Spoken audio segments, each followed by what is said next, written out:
सद्गुरु हे योगेश्वर हे सर्वेश्वर हे योगेश्वर हे सर्वेश्वर अवगुण दूर हटाओ सद्गुरु दरेक जन ने मंत्र आवड़े छे अने ना आवड़तो होय तो शीखी जजो पण दरेक जन बोलो शुभम करोतु कल्याणम ब्रह्म दीप ज्योतिर्जनार्दन दीपो हरतु पापम दीप ज्योति नमोस्तुते ओम भूर्भुवस्वः ज्योतिपुरुषाय नमः आव्यामि स्थापयामि पूजयामि ध्यायामि ततो नमस्कारं करोमि। आओ ત્યારબાદ કલશ પૂજનનો ક્રમ સંપન્ન કરી કલશ પૂજન માટે આમંત્રિત કરું છું પટેલ રમેશભાઈ બ્લોક નંબર 1 મકાન નંબર 102 મેલબોર્ન। આ નવરાત્રિનું કરેલું કળશ સુધી આપણે સાધના કરી છે એનું પુણ્ય આ કળશની અંદર એકત્રિત થયું છે। કળશ ક્યારે બને? નીચે તાંબાનું પાત્ર હોય, અહીંયા ગળો મૂક્યો છે, આપણા ઘેર મૂકીએ તો કળશ મૂકીએ, એનું નામ આપણે તો કંઈક જુદું બોલતા હોઈએ છીએ બાપ, હા ને? પૂજામાં મૂકીએ ને એટલે એનું નામ કળશ થઈ જાય, બીજે બધે વપરાય બધું। હા, એના અંદર પાણી ભરીએ છીએ, ઉપર પાન મૂકી અને ઉપર શ્રીફળ મૂકીએ છીએ। આ બધી વસ્તુ ભેગી થાય ને એટલે કળશ તૈયાર થાય। એક એકલી હોય ને તો એનું જીવન, એનું અસ્તિત્વ જોખમમાં હોય। એકલો લોટો ઘરમાં પડ્યો હોય તો ગમે તેમ ઠેલે ચડે છે, અને પાણી એકલું હોય તો ઢોળાઈ જાય, પાંદડા એકલા હોય પવન આવે તો ઉડી જાય, અને શ્રીફળ એકલું હોય તો બધે રહી જાય। પણ આ બધી વસ્તુ ભેગી થાય છે એટલે એને કળશ કહેવામાં આવે છે। પ્રાર્થના કરીશું કે હે પ્રભુ, અમે અત્યાર સુધી તો આવા જતા કેવા હતા, રખડતા રખડતા લોટાના જેવા, પણ અમે તમારી પાસે બેઠા છીએ। અમે આ 9 દિવસ સુધી તમારી સામે બેસી અને શક્તિ સાધના કરી છે। હવે અમારું જીવન એક દેવ સમાન બનાવો। આ છે તાંબાનો ગળો। હે પ્રભુ, તમે અમને અડો જેથી અમારું જીવન પણ દેવ સમાન બની જાય। હરિદ્વાર से आए कलश देव हमारे, हरिद्वार से आए कलश देव हमारे, धन्य हुआ जीवन सौभाग्य हमारे। स्थापयामि पूजयामि ध्यायामि ततो नमस्कारं करोमि। ત્યારબાદ ગુરુજીનું પૂજન કરીશું। ગુરુ પૂજન માટે આમંત્રિત કરું છું પટેલ મહેશભાઈ બ્લોક નંબર 1 રૂમ નંબર 303। જે કોઈના નામ બોલાય સત્વરે આવી જવા માટે વિનંતી। સમય જે મહાસત્તાની ઓ સનાતનીઓ જાગો। દેવતાઓના ગુરુ કોણ છે? બૃહસ્પતિ। દેવતાઓની વાત જવા દો સાહેબ, અને દાનવ કોને કહેવાય? અસુર કોને કહેવાય? આખી જિંદગી લોકોને હેરાન પરેશાન કરે ને એને અસુર કહેવાય। અને સોસાયટીમાં સારું કામ ચાલતું હોય ને બે ઢીખારા નાખે ને, હું નહીં ખોટી વાત, એવું કામ શીખવા માટે એને ગુરુ જોઈએ છે। દાનવોના પણ ગુરુ છે જેનું નામ છે શુક્ર ભાર્ગવ, હે ને? એટલા માટે કબીરદાસે કહ્યું છે, યહ કલ વિષ કી વેલડી ગુરુ અમૃત કી ખાન, શીશ દિए जो रोजे मैंने भाया तुम्हारे। બધાએ ગાવાનું છે।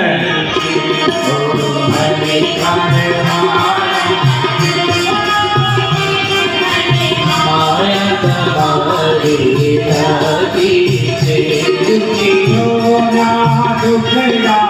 दूर करवा हमें मानवरों में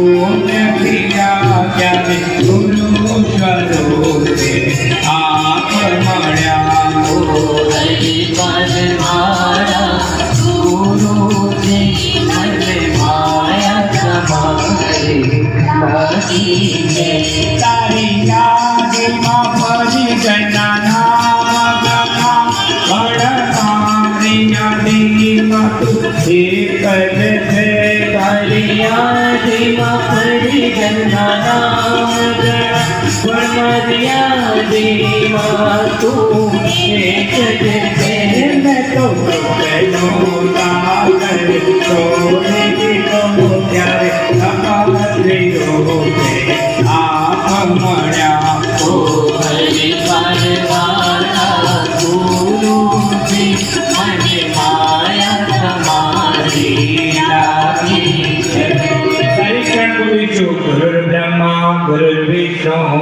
ગુરુર્દેવો ગુરુર સાક્ષાત પરબ્રહ્મા તસ્મૈ શ્રી ગુરવે નમઃ અખંડ મંડલાકારં વ્યાપ્तं येन ચરાચરં તત્પદં દર્શિतं येन તસ્મૈ શ્રી ગુરવે નમઃ ધ્યાનમૂलं ગુરુર્મૂર્તિ પૂજામૂलं ગુરુર્પદં મંત્રમૂલં ગુરુવાક્યં મોક્ષમૂલં ગુરુકૃપા ઓમ શ્રી ગુરવે નમઃ આદિયામિ સ્થાપયામિ પૂજયામિ ધ્યાયામિ તતો નમસ્કારં કરોમિ આવો પરમ વંદનીય ભગવતી માતાનું પૂજન ક્રમ સંપન્ન કરીશું ગાયત્રીના સિદ્ધ સાધક છે અને આપણા આચાર્ય છે એટલે આપણે એમની પૂજા કરીએ છીએ તો વાત બધી બરોબર છે પણ આ માતાજીની કેમ પૂજા કરવાની હા ને તો આપણા ગુરુ માતા છે એટલે આપણે એમની પૂજા કરીએ છીએ હા એક કારણ એવું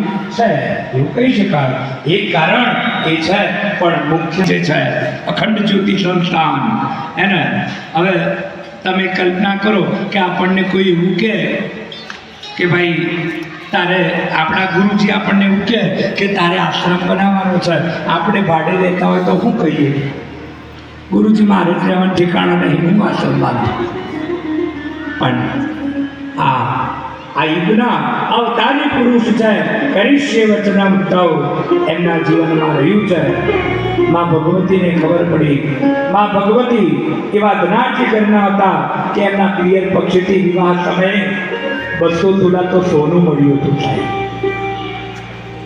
અને કોઈ એવું ના વિચારે કે એ સમયે સોનાનો ભાવ 800 રૂપિયા હતો આ એ વાત સાચી છે કે એક વખતે સોનાનો ભાવ 800 રૂપિયા હતો પણ જ્યારે સોનાનો ભાવ 800 રૂપિયા હતો ને ત્યારે આપણા દાદાની આવક 60 રૂપિયા જ હતી એ 60 રૂપિયામાં ઘરનું પોષણ કરવાનું અને પછી બચત થાય તો 800 રૂપિયાનું સોનું લેવાનું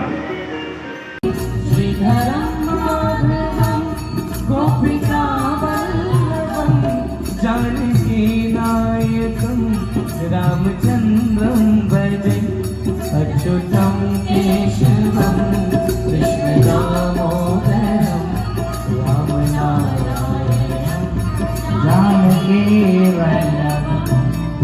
वसुदेवं सुतं देवं कंसचाणूरमर्दनं देवकी परमानन्दं कृष्णं वन्दे जगद्गुरु बोली श्री कृष्ण कन्हैया लाल की जय મંચસ અમારા આદરણીય અને ખૂબ જ માનનીય અને ગાયત્રી શક્તિપીઠના એક સુંદર મજાના વક્તા ચિરાગભાઈ અને એમનું આખું કલાવૃંદ અહીંયા મંચસ ઉપર ઉપસ્થિત છે એકવાર એમના સન્માન માટે જોરદાર તાળી બજાવો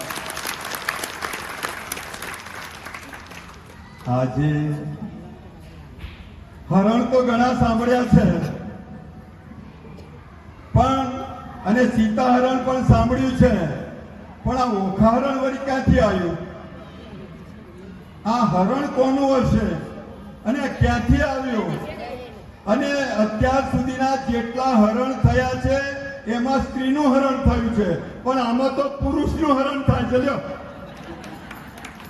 અને એ પાછું 3 વાર હરણ થાય છે પણ હું એની ચોખવટ નહીં કરું એ તો ચિરાગભાઈના મુખે જ આપણે સાંભળવું છે અને આવું ઓખા હરણ અને એનું મેઇન પાત્ર છે કૃષ્ણ. આ ઓખારણનો મેઇન પાત્ર, એનો જે ડોન હોય, એનો આગેવાન હોય, એનો લીડર હોય, એ કોણ છે? જગતગુરુ. અને એ કૃષ્ણનું જે આ કારસ્થાન છે, આ પરાક્રમ છે, આ ઓખાહરણ છે, એ બધાને સાંભળવું છે ને? તો ચિરાગભાઈ માઇક આપો. લ્યો, મન ના પાડે બોલવાની. તો ચિરાગભાઈને વિનંતી કરો કે ચિરાગભાઈ ઓખાહરણ માટે માઇક સંભાળે. આદરણીય કિરણભાઈ, ધન્યવાદ. और ફરી એકવાર કમર સીધી કરી લઈશું. બંને હાથ ખોળામાં મૂકી દઈએ. વાતો નહીં કરવાની.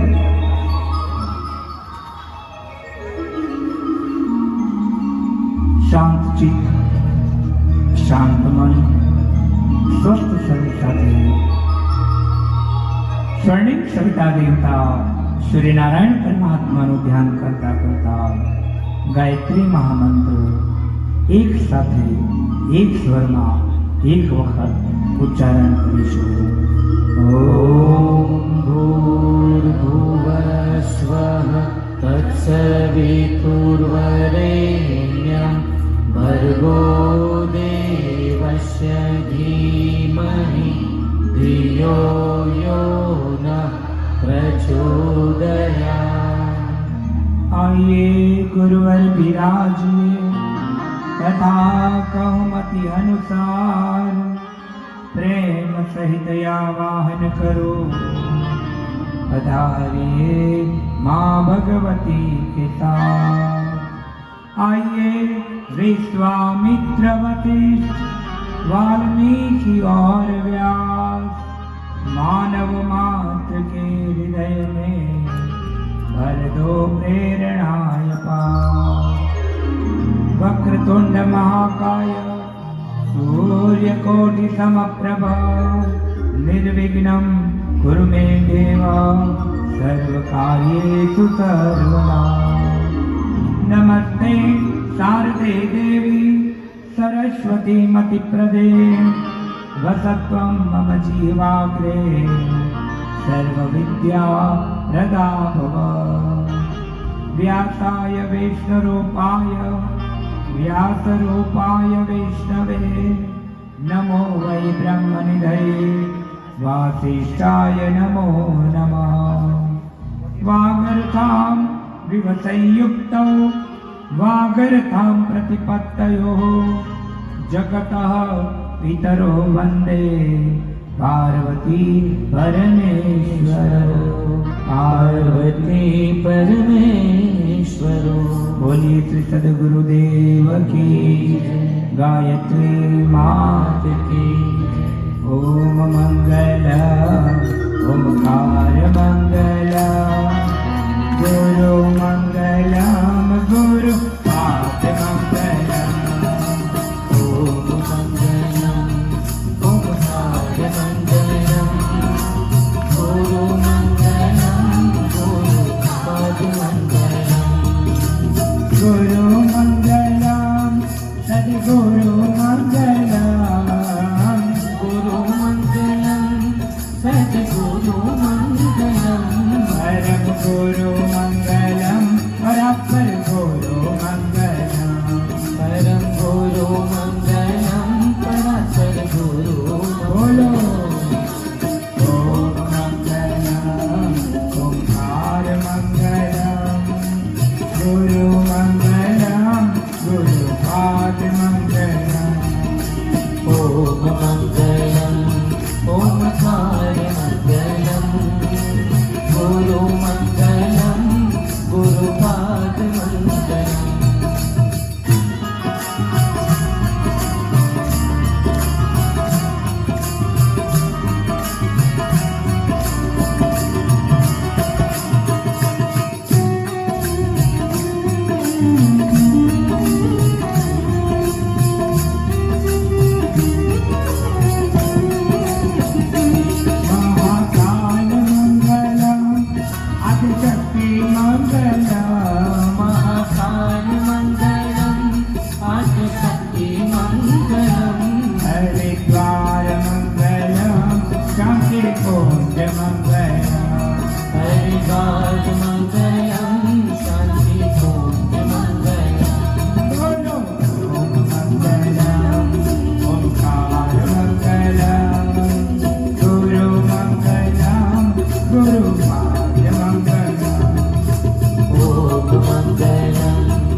આગળના જ બોલે છે, પાછળ તો જાણે એવું છે કે આપણે ચાલે બધું. અને આ એમ કે સાહેબ એને અમારા સ્વરૂપમાંથી બધાએ મન કંઈ ધૂળું નહીં આપી દીધું. હા ને? અને જો આજે આ 10મો દિવસ છે ને આપણે અહીંયા, હા, કાલે તમને કોઈ કશું કહેશે? આ 10 દાડાથી મેલબોર્નમાં આ શું કહેવાય, કોમન પ્લોટમાં આવીને બેસી જવાની ટેવ પડી છે ને, કાલે આવતા નહીં. 4 છોકરા જ રમતા હશે નીચે. કાલે મારા સ્વરૂપમાંથી કે એમ કે સાહેબ કોઈ નહીં હોય. सावधान, ये समय बीत जाएगा. આજે સાહેબ આ 2024 ની ચૈત્ર નવરાત્રી પૂરી થઈ ગઈ. આજે રાત્રે આપણી 2024 ની આ ચૈત્ર નવરાત્રી પૂરી થઈ જાય ને એ પછી મનમાં પસ્તાવનાર મારા ગુરુજી બ્રહ્મા જેવા લાગતા, મારા ગુરુજી વિષ્ણુ જેવા લાગતા, મારા ગુરુજી બ્રહ્મા જેવા લાગતા, મારા ગુરુજી વિષ્ણુ જેવા લાગતા. ગુરુ જ્ઞાનનો ભંડાર, ગુરુ જ્ઞાનનો ભંડાર, એનો મહિમા પરંપાર, એનો મહિમા પરંપાર, ગુરુ કેવનો અવતાર. ઓમ મંગલમ ઓમકાર મંગલમ, ગુરુ મંગલમ ગુરુ પાદ મંગલમ. ઓમ મંગલમ ઓમકાર મંગલમ, ગુરુ મંગલમ ગુરુ પાદ મંગલમ. બોલીએ શ્રી સદગુરુ દેવ. આવો. આજે ચૈત્ર નવરાત્રિનો 10મો દિવસ.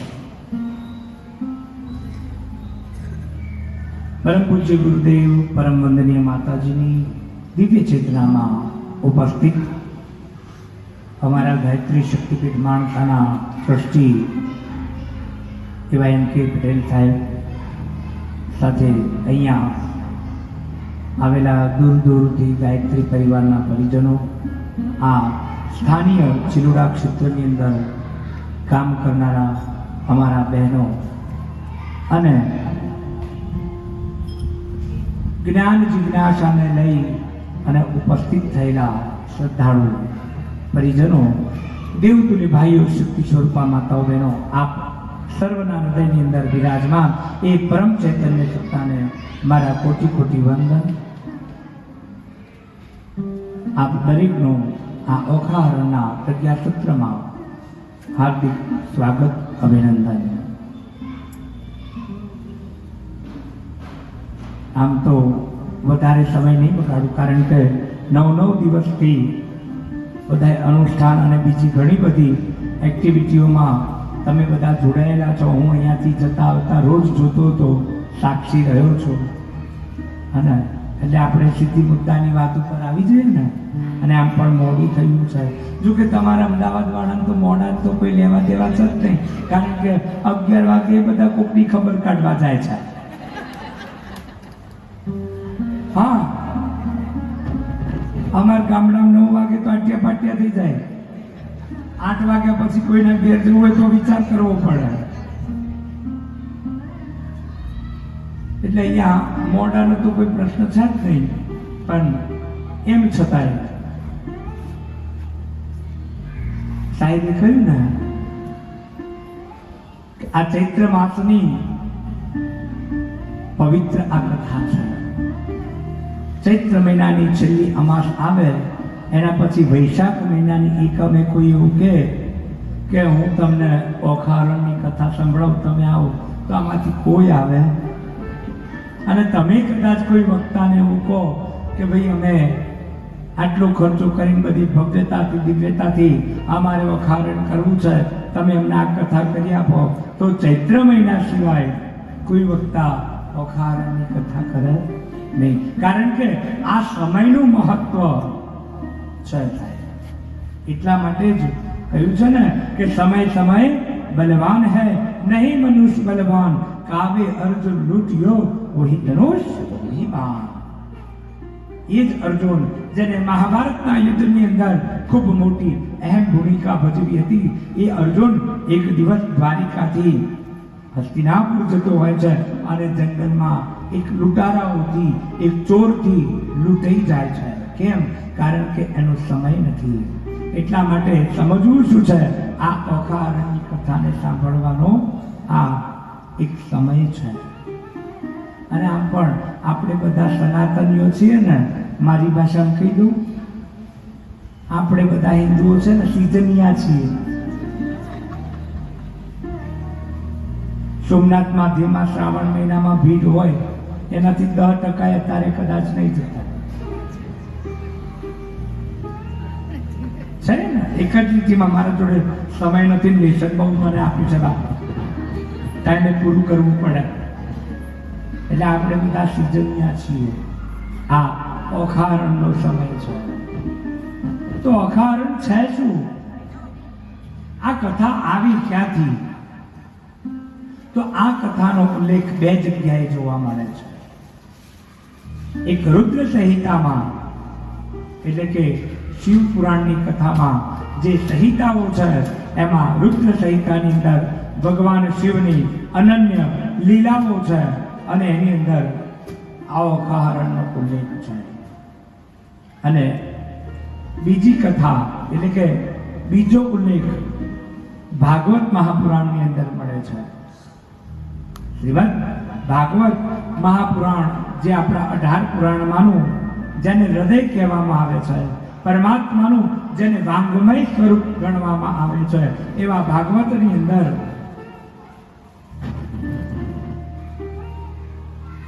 10મા સ્કંદમાં 62મા અધ્યાયમાં આ ઓખારણની કથા આવે છે. આપણે એટલે સુધી જવું નથી બા. અને આમ પણ ભાગવતની અંદર જે ઓખારણનો ઉલ્લેખ છે ને, એને મારે ગાવું હોય ને, એને એની મારે કથા કરવી હોય ને, તો ઓછામાં ઓછા 3 દાડા જોઈએ ત્યારે પૂરું થાય છે, હે ને.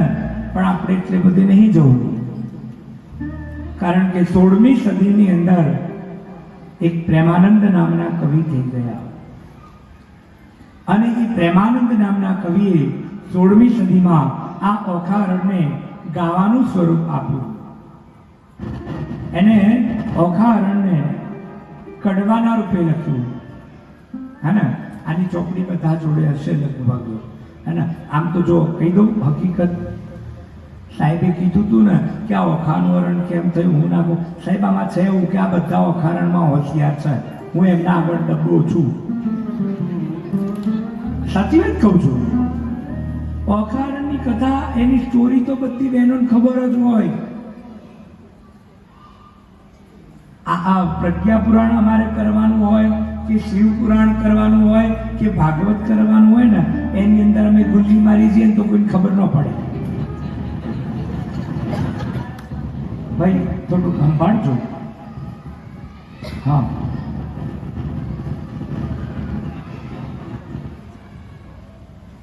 આપણે હા બસ કમ્પ્લીટ. શિવપુરાણની અંદર કદાચ એક અધ્યાયની સ્ટોરી કહેવાનું રહી જાય તો ચાલી જાય, પણ આમાં તો કાલ સવારે અહીંયા 4 બહેન એ જ વાતો કરે, સીધા કોઈ તો આ કહેવાનું,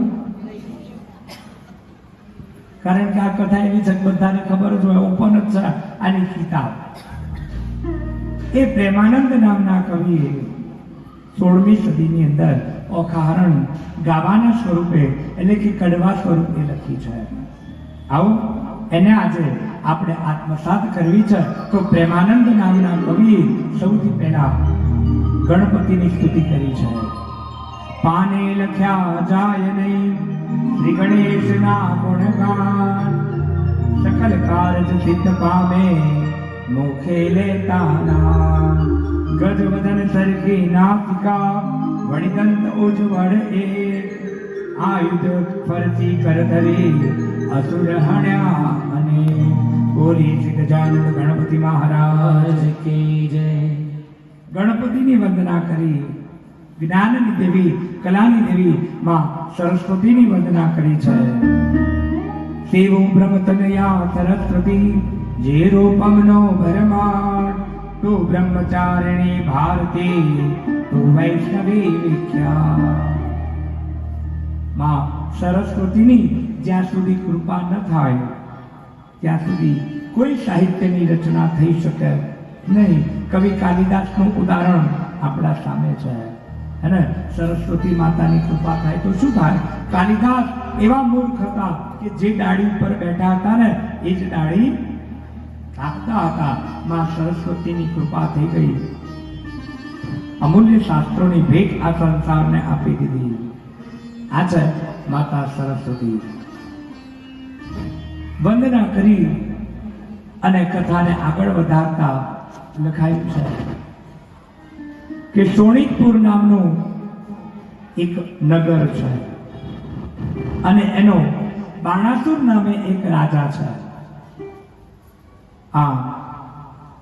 હવે આ શોણિતપુર એટલે શું ખબર છે? જો ભારત દેશની અંદર ઘણી ગુલામીનો સમય રહ્યો છે એટલે આપણા બધા જે જૂના નામ હતા ને એ ધીરે ધીરે ભૂસાઈ ગયા અને આપણને બધાને નવા નામ આપી દીધા. તમને તમારી જાણ માટે બતાવી દઉં, આપણે જેને અમદાવાદ કહીએ છીએ ને આમ તો એનું સુધારેલું નામ અહમદાબાદ હતું. અહમદના નામ પરથી એનું નામ અહમદાબાદ પડેલું, પણ એનું મૂળ નામ શું છે ખબર છે કોઈને? હા, એનું મૂળ નામ શું છે? કર્ણાવતી છે. ભારત નામ પછી પડ્યું. પહેલા આપણા દેશનું નામ આર્યવ્રત હતું. એમાંથી પછી ભરત રાજા થયા. એમના શૌર્ય અને પરાક્રમથી આ દેશનું નામ ભારત પડ્યું અને પછી આપણે બધા ઇન્ડિયા કરી નાખ્યું.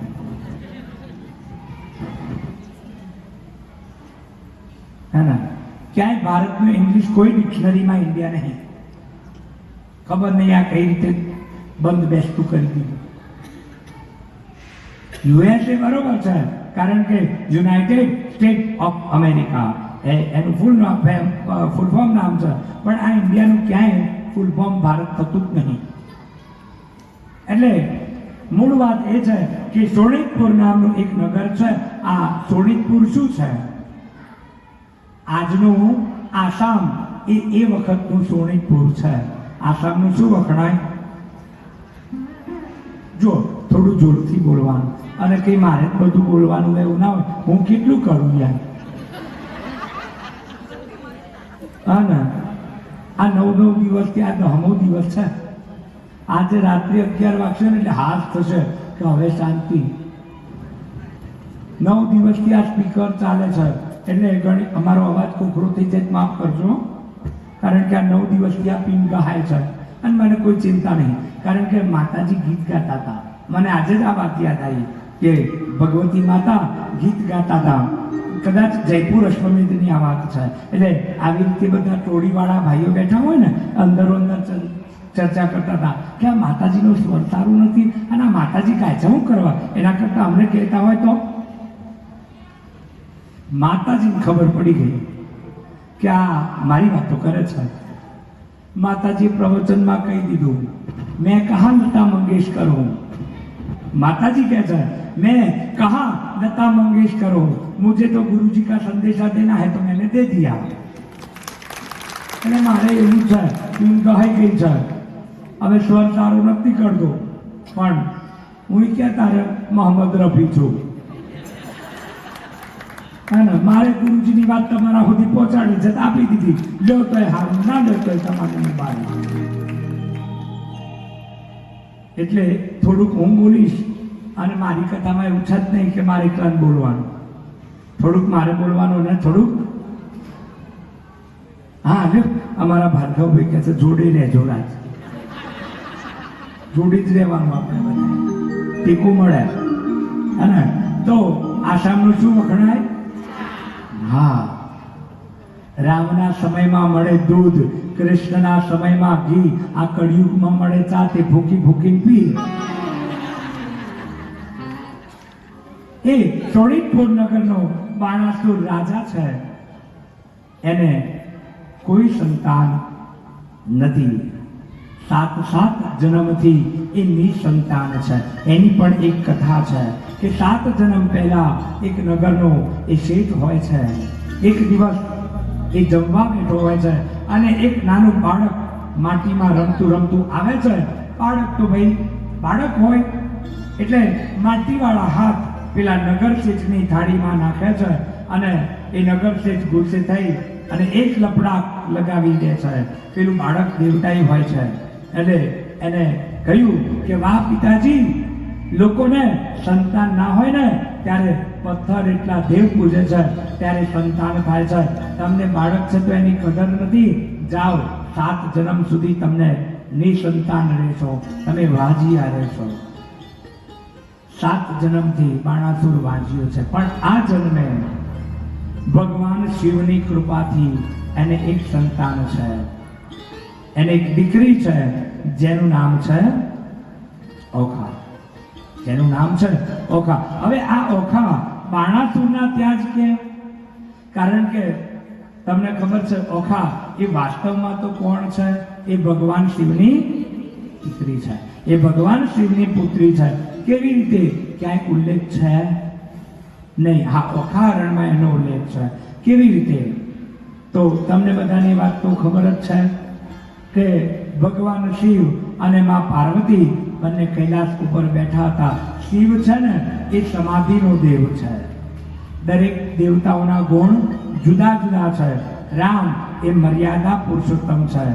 આ ઓખા હરણ છે ને, કેમ કૃષ્ણ ભગવાનના ફોટાનું આપણે પૂજન કરવાનું? સાહેબે કહ્યું ને કેમ? કારણ કે ઓખા હરણ છે ને એ પ્રેમ કહાની છે, સાત્વિક એક પ્રેમ. અને આ કોનો દેવતા છે? જ્યાં પ્રેમની વાત હોય ને ત્યાં ક્યાંક છેડો આને અડતો જ હોય. હા, આ પ્રેમનો દેવતા છે. એવી રીતે ભગવાન શિવ એ વૈરાગ્યના દેવતા છે, એ સમાધિના દેવતા છે. એટલે સમાધિ કરવાનું મન થયું એટલે તો જોડી લઈ અને ચાલતા થઈ ગયા. પેલામાં પાર્વતીએ કહ્યું કે સ્વામી ઉભા રહો, આ તમે જાણ જુઓ ત્યારે સમાધિમાં જતા રહો છો. આટલા બધા પથરાઓમાં હું એકલી રહું છું, કંટાળી જઉં છું. એવો કઈ ઉપાય બતાવો કે હું પણ મારો સમય વ્યવસ્થિત રીતે પસાર કરી શકું. શિવજી જતા જતા વરદાન આપતા કહે કે જા, તારા મેલનો મેલ, તારા શરીરનો મેલ ઉતારજે અને એનાથી 2 બાળક બનાવજે. એ તને આનંદ હે ને, એ તને આનંદ આપશે. આના પાછળ તો ઘણી બધી ફિલોસોફીઓ છે પણ હું સમયના અભાવે બધું ના સમજાવી શકું. તો શિવજી તો સમાધિમાં ગયા.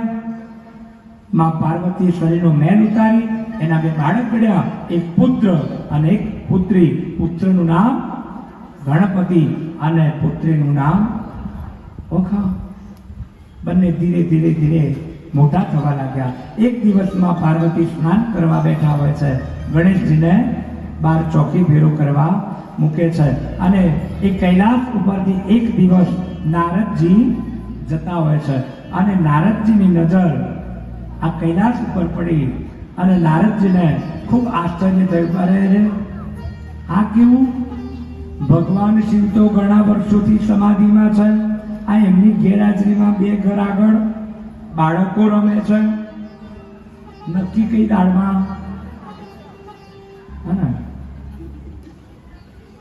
આપણા ઘરમાં સારું ખોટું થાય ને એની ચિંતા આપણને ના હોય. આપણા ઘરમાં આગ લાગે તો ધુવાડો પાડોશી ઘેર નીકળે. ગાડી આપણા ઘેર આવી હોય ઊંચીને ચીએ થાય. આ ડાઉન પેમેન્ટ કેટલું ભર્યું ને, ચેક આપ્યો ને, હપ્તેથી લાયા ને, રોકડા આપ્યા તો ક્યાંથી લાયા? અરે જપને બાપા, કોઈક દિવસ જરૂર પડશે તને બેહાડ છે. હા ને, આગ આપણા ઘેર લાગ્યો પણ ધુવાડો બીજે નીકળે. એટલે પેલા નારદજીને થયું કે આ શિવજી તો ઘણા વર્ષોથી ઘેર છે જ નહીં, તો આ ઘર આગળ 2 રમકડા રમે છે. પહોંચ્યા શિવજી જોડે. ભગવાને કહ્યું પ્રભુ જાગો, તમે તો ભોળા ભોળા રહ્યા, ઘેર ભજવાડ થયો. શું થયું? તો કે તમારી ગેરહાજરીમાં ઘેર 2 પાર્સલ છે, જોઈ આવો. માફ કરજો હું પણ હું મારી એક અલગ પદ્ધતિ છે. હું પહેલા જ કહી દઉં છું, આ મને આ મૂક્યું છે ને એનાથી બહુ બીક લાગે છે બાપ, કારણ કે સૌથી મોટો વક્તાઓનો દુશ્મન એ સોશિયલ મીડિયા છે. આ ઉતારનારા જ કાપી કાપીને પછી ક્લિપો મૂકે છે.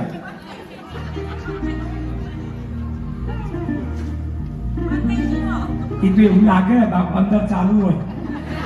હા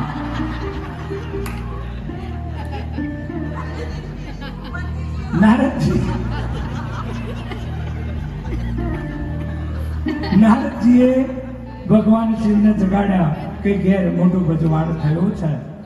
શિવજીને ગુસ્સો તો આવ્યો, જોડી લઈને પાછા મહેલ તરફ. અહીંયા ગણપતિ દાદા ચોકી ફેરો કરે છે. ઘણા વર્ષોથી સમાધિ લાગી છે એટલે દાઢી પર વધી ગઈ છે, જટાઓ વધી ગઈ છે, શરીર શુષ્ક બનેલું છે. જેવા અંદર જવા જાય ગણપતિ દાદા રોકે છે કે ભારો કોણ છો? શિવજી કહે છે કે લ્યા મારા ઘરમાં જવા માટે તું રોકનારો તું કોણ છે? કેમ રોકે છે?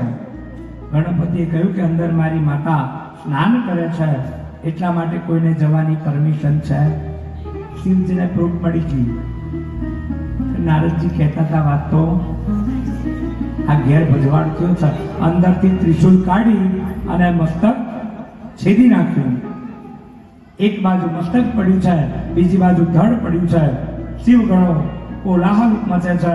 માં પાર્વતી અંદરથી બહાર આવીને જોવે છે તો અહીંયા ગણપતિનું એક બાજુ ધડ, બીજી બાજુ મસ્તક. પાર્વતીએ શિવજીને કહ્યું કે સ્વામી તમે આ શું કરી દીધું? ભગવાન કહે છે તે શું કર્યું મારી હાજરીમાં, ગેરહાજરીમાં?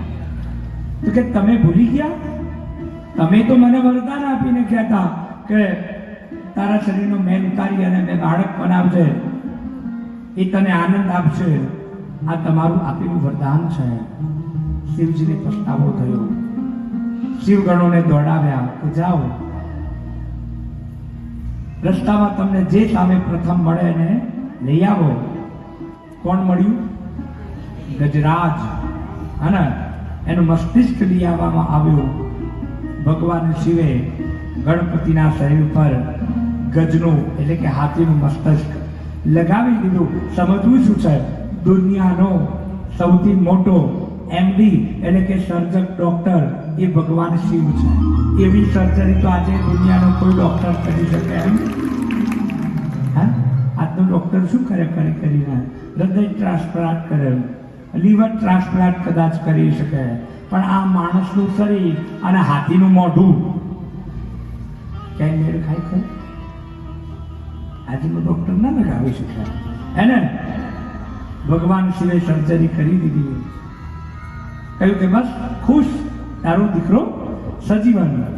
આમ ફરી મોઢું જોયું કે આવું મોઢું, લાંબી સૂંઢ છે, ટુકડા જેવા કાન છે, એક દાંત અડધો છે, ઝીણી આંખો છે, પેટ મોટું થઈ ગયું.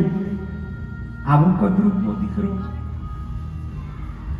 ભગવાન શિવે તરત દેવતાઓને બોલાવ્યા અને દેવતાઓએ વરદાન આપ્યું કે માં, તમારો દીકરો છે ને, અમારા દેવગણમાં સૌથી પહેલી પૂજા તમારા દીકરાની થશે. કોઈ કથાકાર કથા કરશે, કોઈ ડાયરાવાળો ડાયરો કરશે, કોઈ સ્તુતિ કરાતી હશે, કોઈ પરદેશ ગમન થતું હશે, કોઈ વિવાહ થતા હશે, ત્યારે સૌથી પહેલા ઘી ગોળ ઉપર પાટ ઉપર તમારું સંતાન પૂજાશે. પણ માં તો માં હોય ને કે ભાઈ આ બધું તો બરોબર છે, પણ મારું સંતાન 20 વર્ષનું થાય અને આવું કદરૂપું શરીર હોય તો વહુ કોણ? આ દીકરી. કારણ કે હંમેશા વહુ લાવવાની ઉતાવળ કોને હોય? અનુભવ જ છે ને. આવે વહુ અને પછી જાણે ઘણા એવા હોય, પહેલા બોલાવા જાય ને કે ચલો નીચે સ્વાધ્યાય છે, ચલો ઝુલા પુસ્તકાલય ચલાવવાનું છે, બાળ સંસ્કારમાં જવાનું છે, કે અહીંયા મોટું સ્વાધ્યાય છે જવાનું છે. અત્યારે નહીં, તમારા ભાઈ એકલા છે અને મારા બાબુ નાનો છે, એની બધી જવાબદારી છે. વહુ આવશે ને એટલે રામ બરોબર જો પછી એકઈ દારૂ નીકળે તો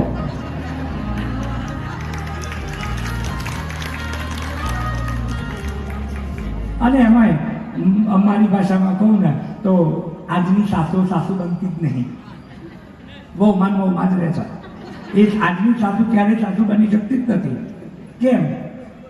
કારણ કે આજે તો ભૂત આવ્યું છે ને કે દીકરો પરણાવ્યો હોય, દીકરાના લગ્ન ક્યારે થાય?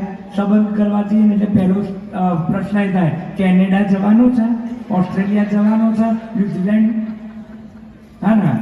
એટલે 1-2 વર્ષે વિમાનમાં હુડુડુડુ હાટ એટલે હતા ત્યાં ને ત્યાં. અને માની લો કે કદાચ છોકરો અને વહુ અહીંયા છે તો નોકરી કરતી હોય એટલે પૂરું થઈ જાય છે ને. એટલે આજની સાસુ તો કેવી છે ખબર છે? બિચારી સુડી વચ્ચે સોપારી છે. પેલા એની હાહુ બટકણી હતી. આજની સાસુ જ્યારે વહુના રૂપમાં હતી ને ત્યારે એમની સાસુ જબરી હતી. અને હવે હું ના બોલું,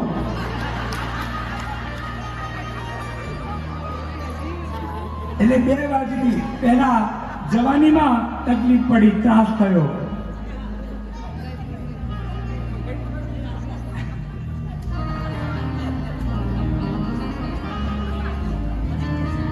વાત આપણે એ કરતા હતા કે માં પાર્વતીએ કહ્યું કે આ બધું તો બરોબર છે, પણ મારા દીકરાને દીકરી દેશે કોણ?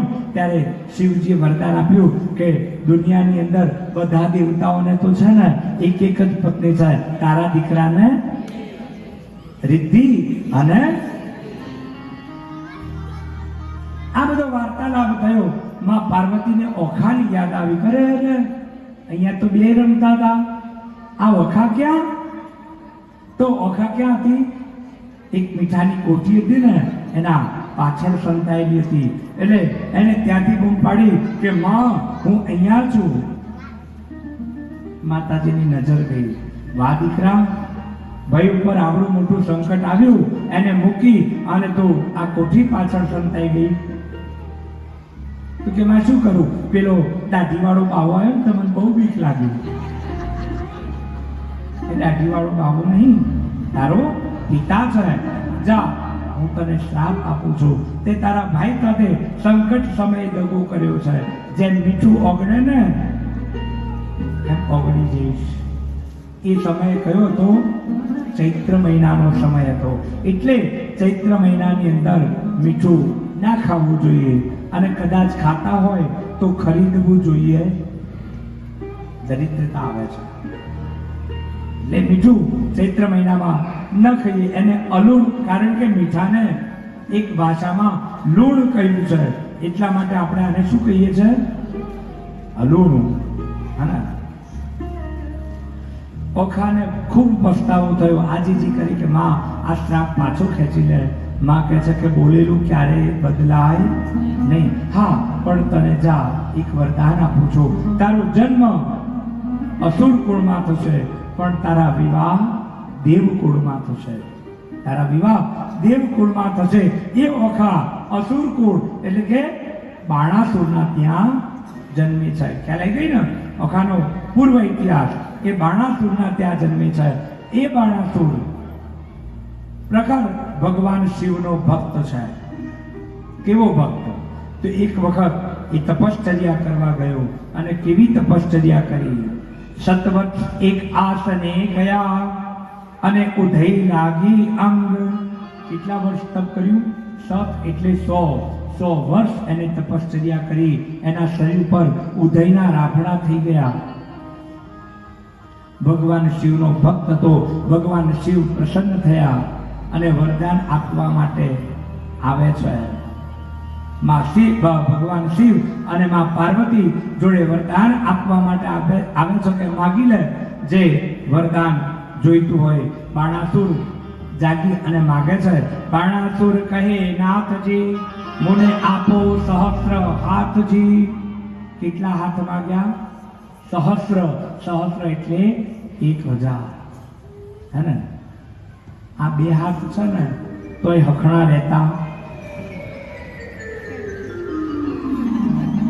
2 બે હાથ છે તો એ હકણા નહીં રહેતા. આપણે ઉતરવાનું એક જ લીપમાં હોય તો એ બીજી લીપ પાછી હાથ તો દબાઈ જ હોય પણ પાછી સામે વાળીએ આજે જોવું જોઈએ કહું છું. અને અહીંયા ગાર્ડનમાં લોન હોય ને 4 જણા ભેગા બેઠા હોય ને વાતો કરતા ઠીક છે વાતો તો ભલે કરો પણ ઘણા વાતો કરતા કરતા નીચેથી ઘાસ છૂટતા. હા એક વખત અમારા મંદિરમાં બગીચો છે માણસામાં 4-5 જણા વાતો કરતા તો એક બેન આવી છૂટે જ જાય આટલું બધું ઘાસ ભેગું થઈ ગયું અને મારે ત્યાંથી નીકળવા જોયું મેં કીધું આ તો ચાલુ પાડી દેશે ઘાસના. મેં કહ્યું બેન આ બકરું ધરાઈ જશે હવે બંધ કરો.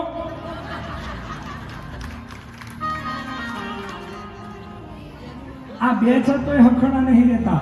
બાણાસુરે કેટલા માગ્યા? બાજુમાં માતાજી કે છે ને સંભાળીને આ વરદાન આપજો વારે ઘડીએ ભૂલ ના કરાય.